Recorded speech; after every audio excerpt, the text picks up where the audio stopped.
Are there special moisturizers or special techniques for moisturizing that are more effective on compromised skin? I can't overemphasize the importance of using a moisturizer. Moisturizers maintain skin hydration and barrier function. There are hundreds of moisturizing products and as many marketing claims.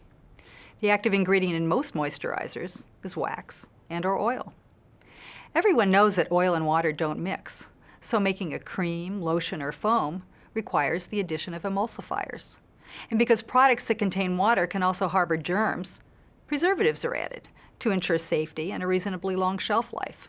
To make these products even more appealing, fragrance, botanicals, which are plant parts and extracts, and other chemicals are added. Understanding the differences between moisturizers can help people choose the product that will give them the most benefit. Ointments are semi-solid greases that help to hydrate the skin by preventing water loss. Plain petroleum jelly is one of the safest, most effective, and least costly moisturizers. Plain mineral oil is equally safe and easier to spread, but probably does not last as long. Some ointments contain fragrance, especially those labeled for baby. Before buying any product, carefully read the back label and smell the product. Creams are thick mixtures of waxes and oils in water or another liquid. They may contain a lower proportion of oil than ointments to make them feel less greasy than ointments. Ordinary creams contain emulsifiers, preservatives, and often many other additives to make the product more appealing. For some people, these ingredients may cause skin irritation or an allergic reaction. Lotions are mixtures of oil and water, with water being the main ingredient. While lotions appear to be absorbed into skin, it's actually the water evaporating quickly. While many people prefer lotions to creams or ointments, lotions are generally less effective than ointments or creams in locking in skin moisture. Unlike cleansing products that are quickly rinsed off, moisturizers are left on the skin and have a greater chance of causing allergic rashes. It's important to realize that an allergic rash may not appear for several days after application. It's safest to use simple products that do not contain fragrance or a lot of other additives. The best way to evaluate a skincare product is by reading the active and inactive ingredients on the back of the label. What's written on a label can be hard to interpret. Fragrance-free may mean that a product doesn't have fragrance, but it could contain a fragrance added to mask the product's odor. The claim hypoallergenic implies the products are less likely to cause allergic reactions. But similar to the claim dermatologist recommended, they carry no guarantee that they won't cause reactions. Neither claim has been required to have an FDA-approved definition. The National Eczema Association has created a seal of acceptance, awarded to products that do not contain ingredients known to irritate eczema or sensitive skin. Choosing products with this seal is a helpful way to guide your selection. Moisturizers are most effective when applied immediately after bathing, while the skin is still damp. Moisturizers work to maintain healthy-feeling skin, so they should be applied to the entire body, not just the areas affected by eczema. Ointments work best. Leave a thin film on your skin. People who don't like the greasy feel usually tolerate ointments better at bedtime. Patients often ask their doctors to recommend specific brand name skincare products and a place to go and buy these products. It's easy to recognize a brand name, but it's more important to know how to read labels and how to understand the risks and benefits of different formulations. Preference for a particular product is as personal as a favorite color or a favorite food. The internet can be a good source of information about where to buy specialty products, as long as you're familiar with the brand and its ingredients. A listing of accepted products can be found on the Ease Eczema website. If you want to use a new product, test it on a small area by applying it once a day for 2 weeks. If the site doesn't get itchy or red at the end of that 2 weeks, it's probably safe to use on a larger area. Some people would rather use the less greasy creams or lotions during the day and ointment at night. People with eczema need to use a lot of moisturizers, so buying a large container is usually the best value. One of the things that I have realized when I was very young was that wool is just terrible for my skin. And So avoiding that is important. And for some reason, fabric softener often is a problem for me. It's very apparent when it's getting bad. And the itching is ferocious, and the scratching is almost impossible not to do. I use moisturizers a lot during the day, frequently, always after bathing, always before going to bed. So it's just become a normal part of my life.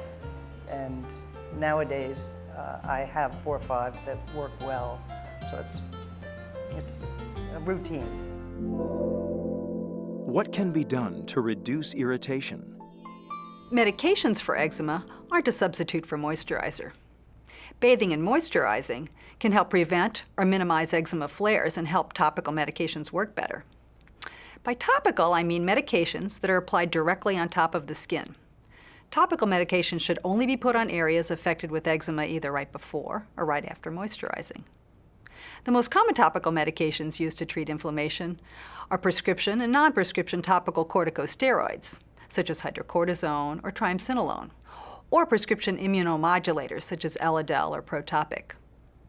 When used correctly, these medications are safe and effective.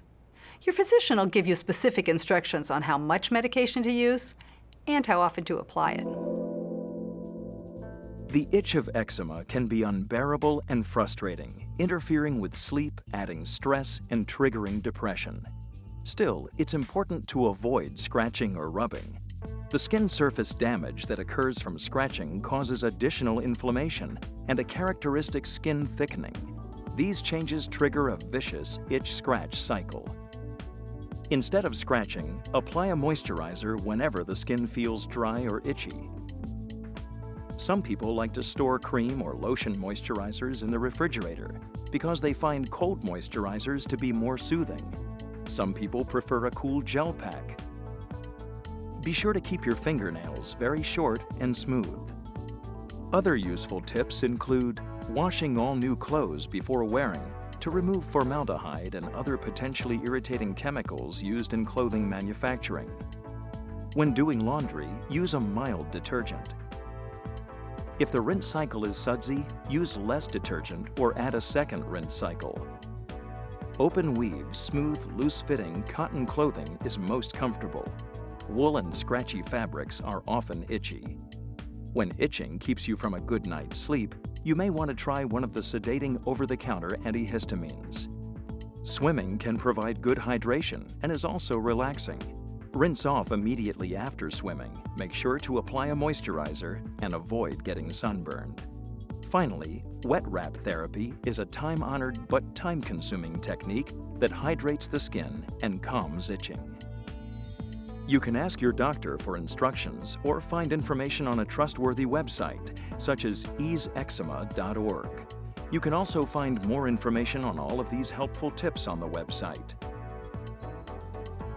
Understanding your skin, identifying and avoiding triggers, and following a healthy skincare routine may seem like a lot of work. But when this approach becomes as routine a part of your life as brushing your teeth, you will be able to live more comfortably in your skin. My current skincare regimen is just as soon as I get out of the shower, it's just extremely important within a minute or two to put some sort of moisturizer that's not, doesn't contain a lot of harsh chemicals or fragrances. And that's what I do for the body, so let's say from the neck down. And I think it's just important to just moisturize all over. But for my face, because I tend to get it around my mouth, I've used petroleum jelly and also some of the high-end creams that are in the store, but especially reading the labels to make sure that whatever's on there I'm not going to have an allergic reaction to, or it's not going to cause my skin to just blow up. So it's really protecting the mouth and also sometimes protecting around the eye area. You have to do your daily routine of moisturizing, changing your diet, and then feeling comfortable with who you are. And Yeah, it's there, but it's not as important as it was, as it was before. So it seems to just kind of fade away, at least for me.